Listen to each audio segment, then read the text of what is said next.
2014, the election that changed India. ಹಿರಿಯ ಪತ್ರಕರ್ತ ರಾಜ್ದೀಪ್ ಸರ್ದೇಸಾಯಿ ಅವರ ಹೊಸ ಪುಸ್ತಕ ಇವತ್ತು ಬೆಂಗಳೂರಿನಲ್ಲಿ ಬಿಡುಗಡೆಗೊಂಡಿತು. ರಾಜ್ದೀಪ್ ಸರ್ದೇಸಾಯಿ ಪತ್ರಕರ್ತರಿಗೆ ಸೆಲೆಬ್ರಿಟಿ ಸ್ಟೇಟಸ್ ತಂದುಕೊಟ್ಟಂಥ ಪತ್ರಕರ್ತರ ಪೀಳಿಗೆಯ ಪೈಕಿ ಮೊದಲನೇ ತಲೆಮಾರಿನವರು. ಇವತ್ತು ಸ್ವತಃ ರಾಜ್ದೀಪ್ ಅವರು ನಮ್ಮ ಜೊತೆಗಿದ್ದಾರೆ. Sir welcome to the show sir. Thank you. आपकी किताब के टाइटल के साथ शुरू करना चाहता हूँ sir. 2014, the election that changed India. क्या आपको सचमुच लगता है कि 2014 इलेक्शंस इंडिया को चेंज कर दिया?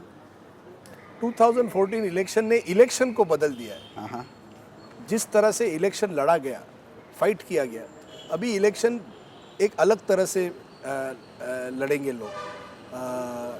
लेकिन ये कहना कि इंडिया बदल गया है, मुझे लगता है शायद हम थोड़ा ज़्यादा कह रहे हैं. लेकिन 2014 हिस्टोरिक इलेक्शन है. मेरे ख्याल में 1977 के बाद ये सबसे बड़ा इलेक्शन था.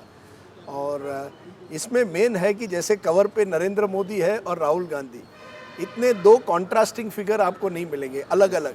एक नरेंद्र मोदी, एक राहुल गांधी. इसलिए 2014 मेरे लिए एक ग्रेट स्टोरी है. अच्छा. सो इसमें नरेंद्र मोदी आरएसएस प्रचारक से लेके प्रधानमंत्री तक उनका जो सफ़र था उसके बारे में बहुत ही डिटेल्ड एक ऑथेंटिक स्टोरी बताती है. आपको क्या लगता है पावर आदमी को इतना बदल देता है? Narendra Modi was on your phone call, उसमें एक स्टोरी आती है कि एक पैनलिस्ट ड्रॉप हो गया, आप नरेंद्र मोदी को फ़ोन किया और वो 5 मिनट में आके पहुंच गए स्टूडियो में. फिर वही नरेंद्र मोदी आपको आपके अपने कैंपेन बस के फुट स्टेप्स पे बिठा के आपको इंटरव्यू देते हैं. देखो तो जमाना बदलता है, नेता बदलते हैं. 1990 में जब मैं नरेंद्र मोदी को पहले मिला तब वो केवल बीजेपी के सेक्रेटरी थे गुजरात के लिए. वो रथ यात्रा हैंडल कर रहे थे. तब उनको थोड़ा मीडिया की ज़रूरत थी अपने आप को प्रोजेक्ट करने के लिए. अब वो प्राइम मिनिस्टर है, उनको कोई मीडिया की ज़रूरत नहीं है. अब मीडिया उनके पीछे दौड़ती है. तब एक तरह से वो मीडिया के पीछे दौड़ते थे. वो समय की बात है.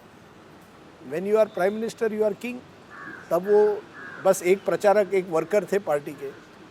अब वो प्राइम मिनिस्टर है. आप जब बाहर देख के एक थर्ड पर्सन के हैसियत से ये सब देखते हैं तो क्या आपको लगता है कि जैसे इस देश के आम आदमी कैरीड अवे हो गया नरेंद्र मोदी के चरिश्मे से, वैसे ही मीडिया भी हो गई? मीडिया तो थोड़ा बहुत कैरिड अवे हुआ है. अभी सुवर्णा पर भी अगर नरेंद्र मोदी का स्पीच हो तो तुम पूरा स्पीच तो दिखाएंगे अगर बंगलोर आए. तो उनमें वो है और वो बड़ा अच्छा स्पीच देते हैं. उनमें वो पावर है स्पीच देने की. लेकिन मुझे डर ये है कि हम लोग कभी कभी ज़्यादा स्पीच पर फोकस करते हैं, काम पर नहीं. हम चाहते हैं कि जैसे वो बोले वैसे ही वो काम भी करें. लेकिन ये भी कहना कि केवल मीडिया की वजह से मोदी जी इतने बड़े हुए ये भी गलत होगा. उनमें कुछ है, कुछ बात तो होगी जिसकी वजह से लोग उनको चाहते हैं इस समय या लोग उनको वोट दे रहे हैं. उन्होंने एक करिश्मा अपना दिखाया है, वो यू कैन नॉट डिनाई उनका करिश्मा है. After seeing him for 6 months in absolute power, क्या आपको लगता है he is the person who can deliver? देखो, मैं इतना कह सकता हूँ कि उन्होंने एक अपना ताकत तो दिखाया है और एक एनर्जी है उनमें. कुछ ना कुछ करना चाहते हैं.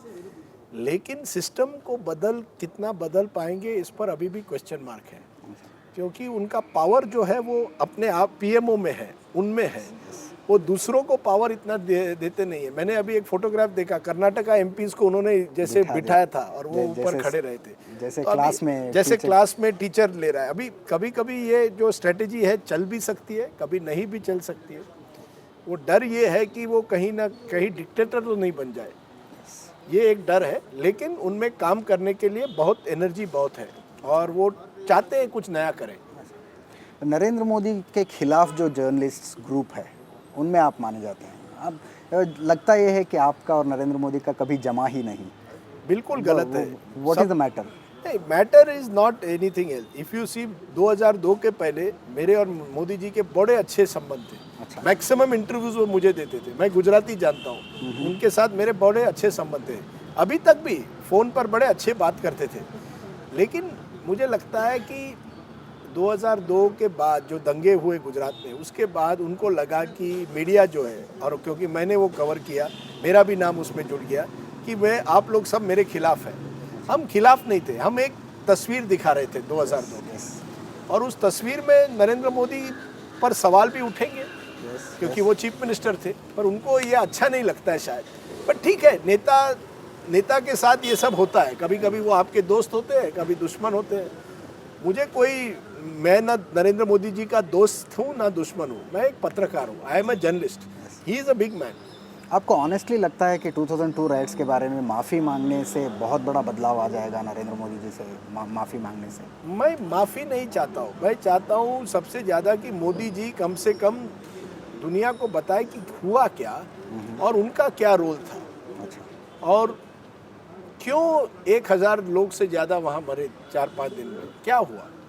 तो मैं चाहता हूँ कि मोदी जी कुछ हमें बताएं कि कौन इंचार्ज था गुजरात में, क्या वो थे, प्रवीण तोगड़िया था, कौन था गुजरात का किसकी वजह से ये सब हुआ। माफ़ी नहीं, और मैं चाहता हूँ कि लोगों को न्याय मिले, जिनके खिलाफ आरोप है, जो जिन्होंने किसी का मर्डर किया है, उनके खिलाफ कन्विक्शन होनी चाहिए, और मोदी जी को एक तरह से मदद करना चाहिए उस काम में। तो मोदी जी के स्ट्रॉन्ग सपोर्टर्स मानते हैं कि किसी और राइट्स में किसी और नेता को ऐसे सवाल नहीं किए गए थे जैसे नरेंद्र मोदी को किया गया। ये कुछ हद तक सही है, क्योंकि ये टेलीविज़न का ज़माना है, मीडिया का ज़माना है, तो ज़्यादा सवाल पूछते क्योंकि इतने चैनल हो गए हैं, और ये जो पूरा जो राइट हुआ वो टेलीविज़न मीडिया में हुआ। हमने सवाल 92 में भी पूछे थे, महाराष्ट्र कांग्रेस की गवर्नमेंट थी, 84 में राजीव गांधी की गवर्नमेंट थी, तब भी सवाल पूछे, लेकिन तब टीवी नहीं था, इसलिए वो एक सेंस ऑफ ड्रामा जो होता है, और टीवी की कंपटीशन की वजह से सब टीवी चैनल चाहते हैं कि मोदी जी को एक तरह से घेराव करो। ये हुआ है, लेकिन ये एक तरह से, क्योंकि मीडिया भी बदल गया, तब मीडिया जो था बहुत छोटा सा मीडिया था, अब मीडिया भी बढ़ गया है, तो कहीं जो भी जब भी बड़ी घटना होती है, आप देखोगे उसको और भी बड़ा किया जाता है। मेडिसन स्क्वायर गार्डन के सामने का इंसिडेंट सर, जब हम ऑनलाइन में वो वायरल वीडियो देखे तब मुझे भी लगा कि आप भड़क गए बहुत। एक्चुअली क्या हुआ? नहीं, मैं भड़क गया, और मुझे लगता है कि गलत था मेरा कि किसी के साथ इस तरह से झड़प लेना, लेकिन मैं तो भी लोगों से भी पूछता हूँ कि आप मेरे खिलाफ मुझे गाली देने से या मुझे इस तरह से जब मैं काम कर रहा हूँ नारेबाजी करने से क्या फ़ायदा आपको मिलता है? मैंने आपको वहाँ नहीं बुलाया, आप आते हैं वहाँ, आप नारेबाजी करते हैं, आप गाली गलौज करते हैं।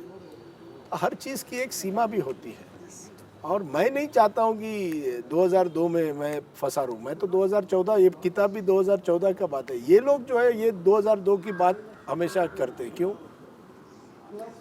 तो मुझे लगता है कि हाँ, मैं गलत था, लेकिन उनकी भी गलती थी जो गाली देते हैं या इस तरह से नारेबाजी करते हैं जब कोई जर्नलिस्ट काम कर रहा है। तो आप वहाँ के लोगों से एक सवाल पूछते हुए दिखाए गए कि आप पूछते हैं मीडिया नरेंद्र मोदी के खिलाफ बहुत टारगेटेड थी, क्या आपको भी लगता है ऐसा? नहीं, मैंने उनको ये पूछा क्या आपको लगता है कि मीडिया टारगेटेड है? वही सवाल मैं आपसे कर रहा हूँ, क्या आपको लगता है? मुझे लगता है कि 2002 और 2007 के बीच में 5 साल के लिए जरूर मीडिया ने नरेंद्र मोदी जी को सवाल पूछे दंगों पर अगर आप पिछले 4-5 साल की मीडिया कवरेज देखोगे तो सब वही मीडिया जो है मोदी जी को आज विष्णु का अवतार मान के चल रही है। तो एक ज़माने में मीडिया जो टारगेट करती थी, आज वो दूसरी तरफ चली गई। मुझे लगता है कि नरेंद्र मोदी जी से कोई किसी की दुश्मनी नहीं होनी चाहिए, ना दोस्ती। हमें जर्नलिज्म। आपको क्या लगता है, मीडिया बदली कि नरेंद्र मोदी बदले? ये अच्छा सवाल है। मुझे लगता है कि एक तरह से सिचुएशन, हालात बदले। 2002 में अब जो नरेंद्र मोदी के स्पीचेस देखेंगे गौरव यात्रा के टाइम पे, और अभी देखिए, तब वो हिंदुत्व के हीरो थे। आज वो विकास की बात ही करते हैं। हिंदू हृदय सम्राट, वो हिंदू हृदय, हाँ, वो हिंदू सबका साथ सबका विकास तक। तो वो हिंदू हृदय सम्राट तब थे, वो भी बदले हैं। जमाना भी बदल गया है।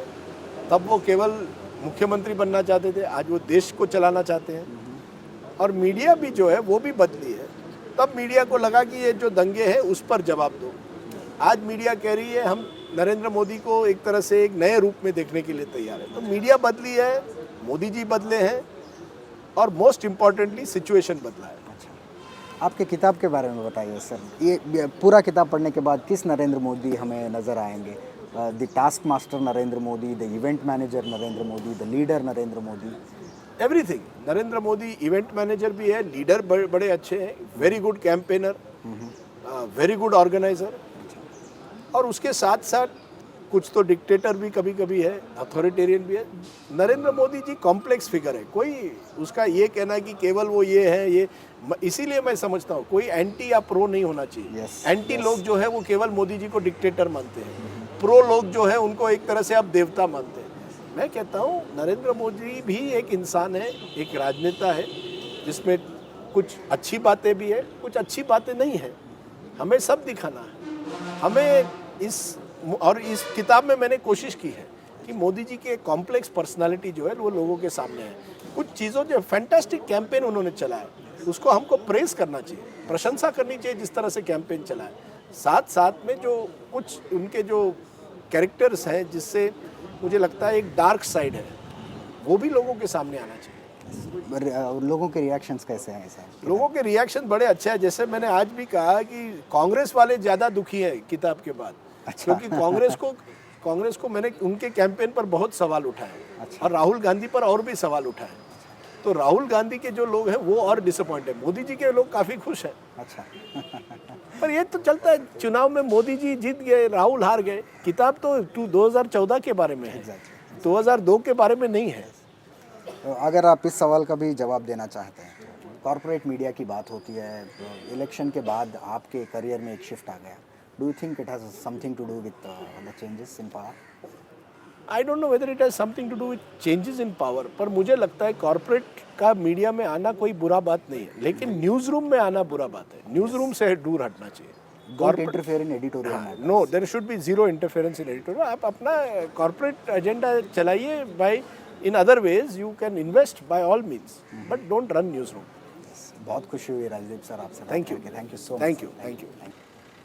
ಇದು ತಮ್ಮ ಪುಸ್ತಕದ ಬಗ್ಗೆ ರಾಜದೀಪ್ ಸರ್ದೇಸಾಯಿ ಅವರು ಹೇಳಿದಂಥ ಮಾತು. 2014 ಲೋಕಸಭಾ ಚುನಾವಣೆಗಳು ಖಂಡಿತವಾಗಿಯೂ ಭಾರತದಲ್ಲಿ ಒಂದು ಐತಿಹಾಸಿಕ ಚುನಾವಣೆಗಳು. ಅದನ್ನು ತುಂಬ ಹತ್ತಿರದಿಂದ ನೋಡಿದಂಥ ಒಬ್ಬ ಹಿರಿಯ ಪತ್ರಕರ್ತರ ಫಸ್ಟ್ ಹ್ಯಾಂಡ್ ಅಕೌಂಟ್ ಈ ಪುಸ್ತಕ. ಈ ಪುಸ್ತಕವನ್ನು ಓದುವ ಮೂಲಕ RSSನ ಪ್ರಚಾರಕರ ಹುದ್ದೆಯಿಂದ ಪ್ರಧಾನಮಂತ್ರಿ ಹುದ್ದೆಯ ತನಕ ನರೇಂದ್ರ ಮೋದಿ ನಡೆದು ಬಂದ ಹಾದಿಯನ್ನು ತಿಳಿದುಕೊಳ್ಳುವ ಕುತೂಹಲ ನಮಗೂ ಕೂಡ ಇದೆ.